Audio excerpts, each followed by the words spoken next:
Units क्या होंगे इसके?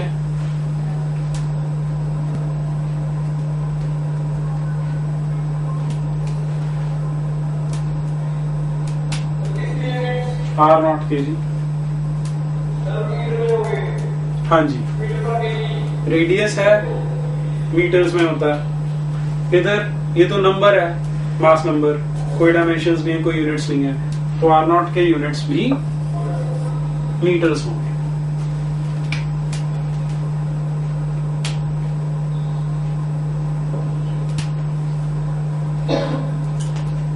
ठीक है जी। अब आते हैं डेंसिटी के ऊपर। नेक्स्ट लिख लो, density of a nucleus.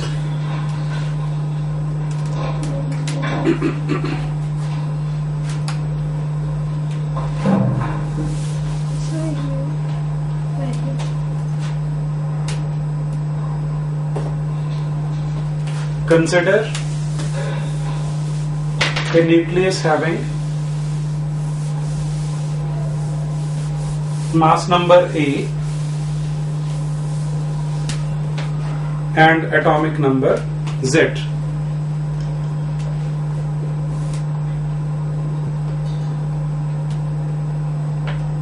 And assume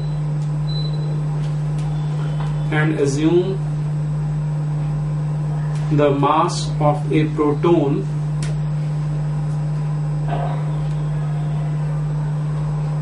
equal to that of a neutron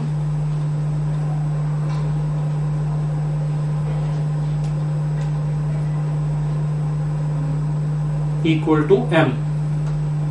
small m से डिनोट कर लेंगे इसे।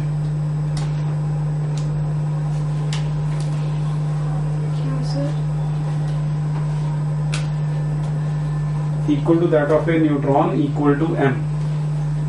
तो अब जब हम डेंसिटी निकालने वाले हैं मास अपॉन वॉल्यूम तो होगा एक प्रोटॉन का मास यदि m के बराबर है, total number of nucleons a के बराबर है, तो total mass m into a हो जाएगा। ठीक है, और वॉल्यूम जो हमने लगाना है 4/3 पाई आर क्यूब लगा देते हैं। 3 ऊपर चला जाएगा, 3ma upon 4 pi r cube, 3ma upon 4 pi. अभी हमने लिखा कि जो रेडियस है उसको हम डिनोट कर सकते हैं r naught into A raise to power 1/3 से। हाँ जी, देखो इसे खत्म कर लेंगे, इसी में से पहले इसको कर लें। Equal to 3ma upon 4 pi r naught cube into a, तो a से a कट जाएगा, 3m upon 4 pi r naught cube. अब इसमें अगर देखोगे मास ऑफ प्रोटॉन कांस्टेंट होता है, आर नॉट कांस्टेंट है, 3 कांस्टेंट, सारा कुछ कांस्टेंट है। दैट मीन्स कि न्यूक्लियस की जो डेंसिटी है वो ना तो मास नंबर पे डिपेंड करती है ना एटॉमिक नंबर पे, सदा ही कांस्टेंट रहती है। कांस्टेंट्स की वैल्यू डालो और निकालो कितनी आती है वैल्यू, करो सॉल्व।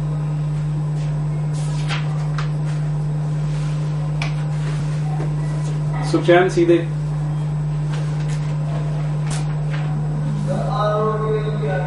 अभी लिखी है थोड़ी देर पहले।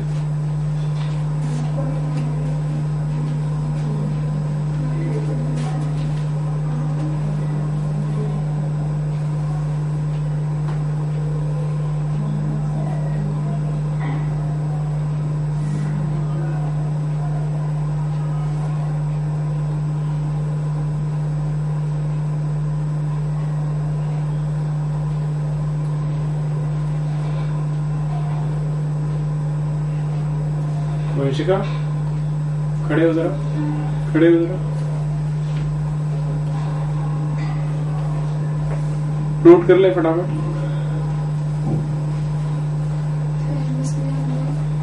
m है मास ऑफ अ प्रोटॉन या मास ऑफ अ न्यूट्रॉन, कितना होता है? 1.67 × 10⁻27।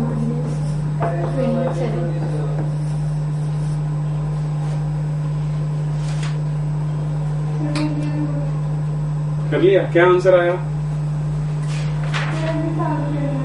ये वैल्यूज डाल के निकालो जरा फटाफट, क्या आंसर आता है?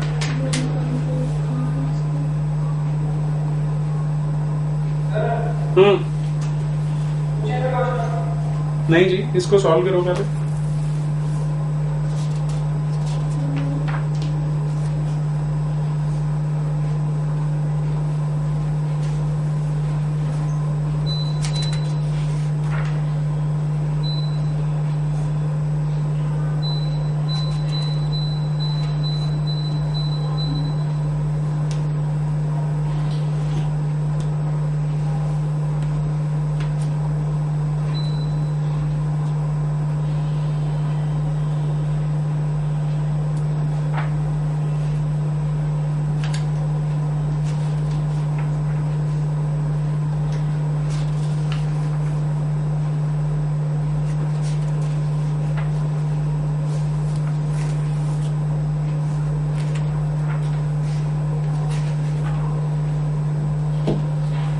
हो गया वंशिका?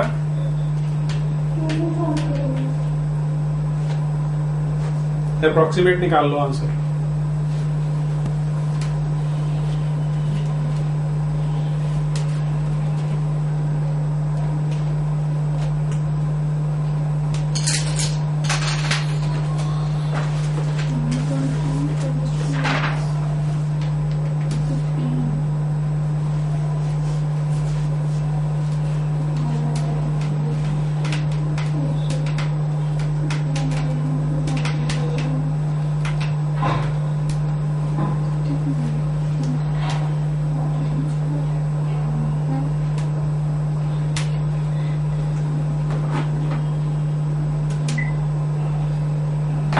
कर लिया जी?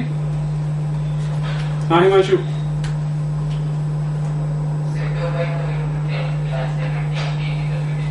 ठीक है जी, ये आ जाता है अप्रोक्सीमेट।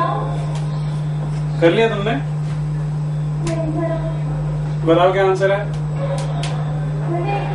बैठो।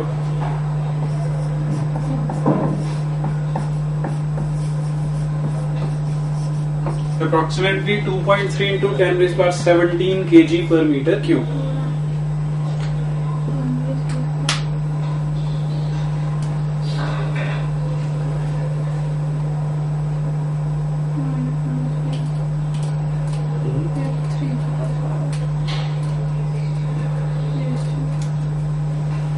अगर इसको मैं ऐसे कर दूं 50%,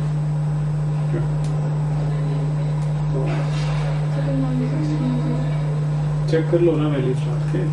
-27 तो नीचे इसका क्यूब है 15 का, 45 है नीचे।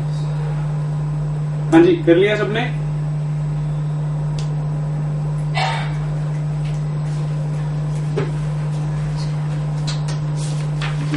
अच्छा, आइसोटोप्स, आइसोटोन्स पढ़े हुए केमिस्ट्री में सबको आते हैं। क्या होते हैं आइसोटोप्स?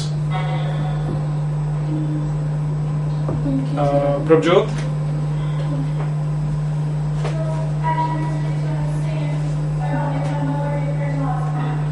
ठीक है जी। और आइसोटोन्स क्या होते हैं राजी?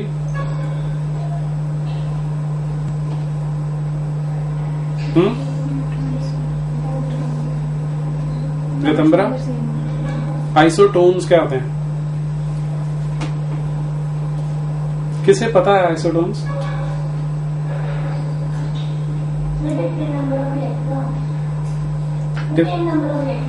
नहीं जी। हाँ जी, हाँ लिख लेते हैं फटाफट से। लिखिए जी। पहला isotopes, atoms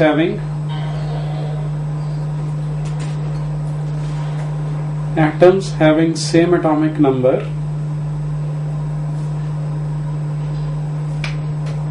but different mass number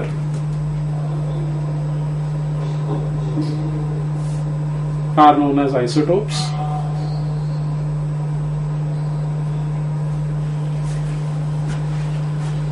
For example, कोई एग्जाम्पल दोगे जी? क्लोरीन के कौन कौन से होते हैं? 25 और 26 नहीं 35 और 37 उसके हाइड्रोजन के 1 2 3 क्लोरीन के ये होते हैं 35 और 37 और हाइड्रोजन के 1 2 3 1 2 3। ठीक है। कार्बन के कार्बन 12 और कार्बन 14। ठीक है, पता है तुम लोगों को तो गुड। नेक्स्ट लिखिए जी, isotones.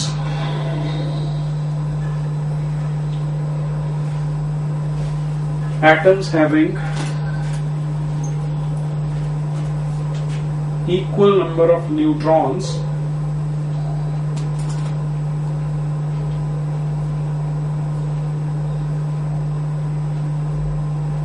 are known as isotones. कोई एग्जाम्पल?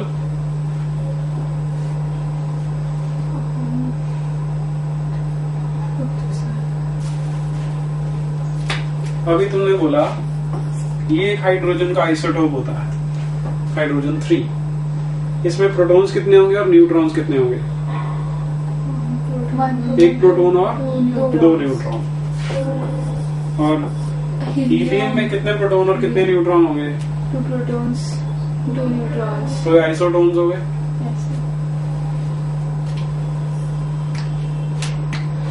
नेक्स्ट है isobars.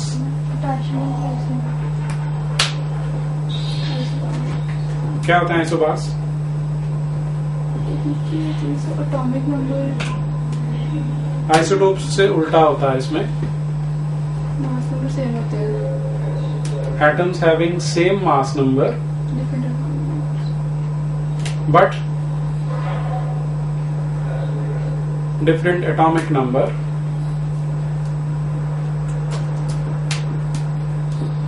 Are known as isobars.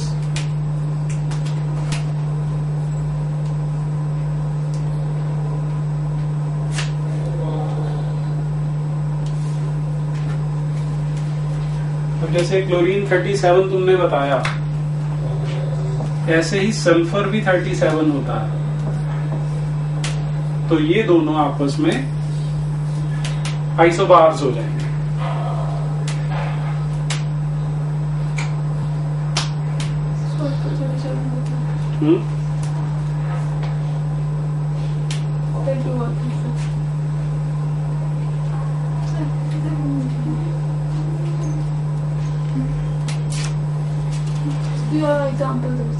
कोई और एग्जाम्पल दो?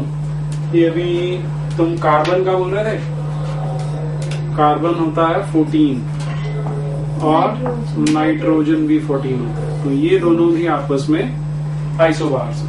ये ठीक है।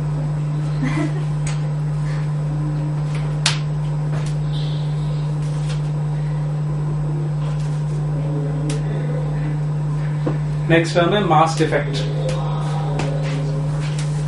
क्या होता है? जब मास में डिफरेंस है किसका मास? जैसे तेरा मास कम हो गया या बढ़ गया। हाँ जी, क्या होता है mass defect? Due to presence of some impurities there is difference in mass. नहीं। हाँ जी, क्या बोला सुप्रीत?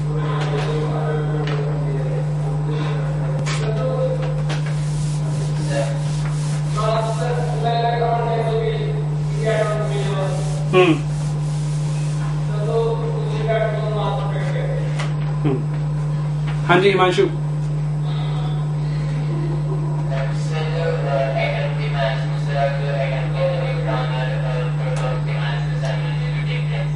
हाँ जी, अगर हम एग्जांपल ले लें, मान लो कार्बन का। कार्बन के एक न्यूक्लियस में, जनरली कार्बन 12 की बात कर रहा हूं मैं, तो 6 प्रोटॉन होंगे और 6 न्यूट्रॉन होंगे। ठीक है।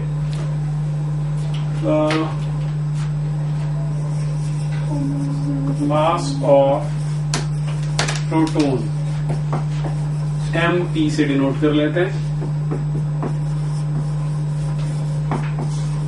मास ऑफ न्यूट्रॉन को एम एन से डिनोट कर लेते हैं, मास ऑफ न्यूक्लियस को कैपिटल एम से डिनोट कर लेते हैं, एटॉमिक नंबर Z से डिनोट कर लेते हैं और मास नंबर को A से डिनोट कर लेते हैं। ठीक है, तो अब नंबर ऑफ प्रोटॉन्स जो होता है किसके बराबर होगा? Z के बराबर। और नंबर ऑफ न्यूट्रॉन्स किसके बराबर होगा? A माइनस Z के बराबर। ठीक है, तो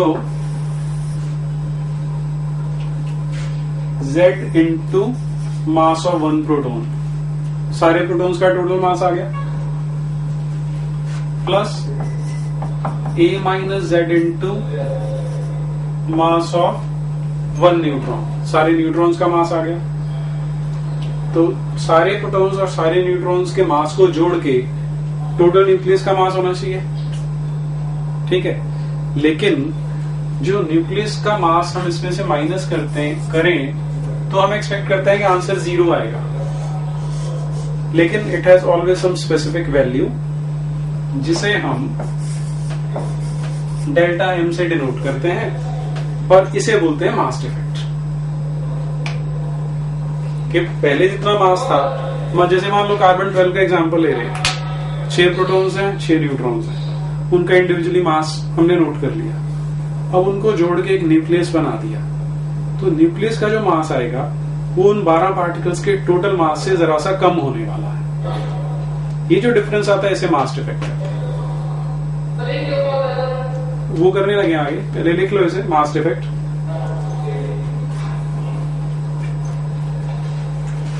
the difference in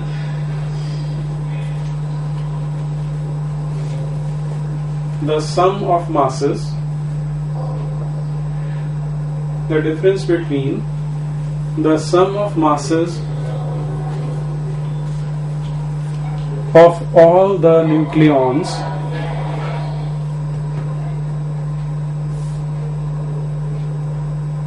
of a nucleus taken individually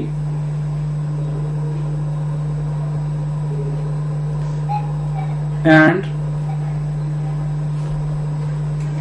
the mass of the nucleus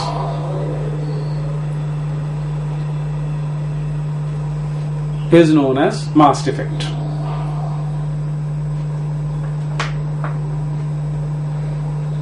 It is denoted by delta M. Delta M. Next paragraph बना दो। Consider a nucleus having atomic number Z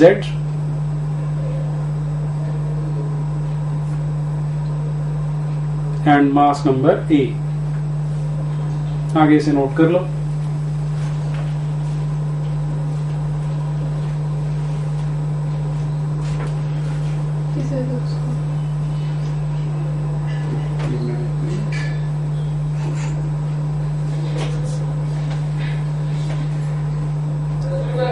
हाँ जी,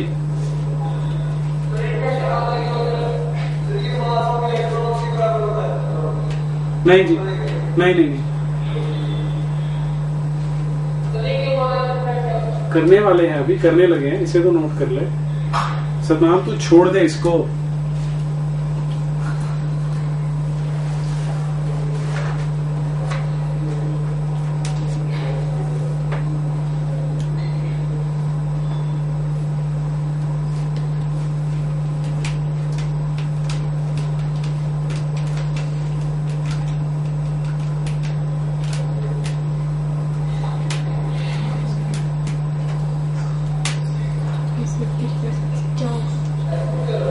हाँ जी,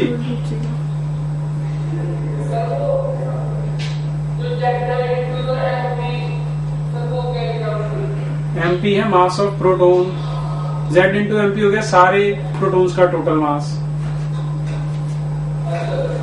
number of protons into this.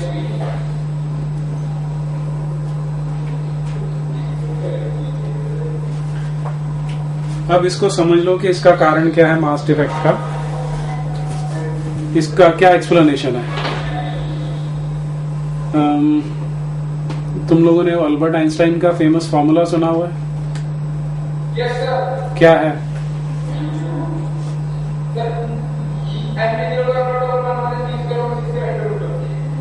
ठीक है, और हाँ जी, हम उसी की बात कर रहे हैं। E equal to m c square में m क्या है और E क्या है? एनर्जी। और C क्या है? Speed of light. ये जो फॉर्मूला है आइंस्टाइन का, अभी तक तुम लोगों ने पढ़ा है law of conservation of energy, कि energy can neither be created nor be destroyed, ठीक है। लेकिन ये जो आइंस्टाइन का formula equal to m c square, ये law of conservation of energy को वायलेट करता है एक तरह से, क्योंकि ये एनर्जी और मास को आपस में रिलेट कर रहा है कि यदि m मास को एनर्जी में कन्वर्ट किया जाता है तो कितनी एनर्जी मिलती है, उसका formula equal to m c square. एक मिनट, पहले मुझे खत्म कर लेने दें। अब मैंने जो एग्जांपल दिया था, कार्बन के न्यूक्लियस का 12 प्रोटॉन्स है और 12 न्यूट्रॉन्स है, उन सबका हमें मास मालूम है। जब हम उनको जोड़ के न्यूक्लियस बनाते हैं तो हमारे पास यहाँ टोटल 12 पार्ट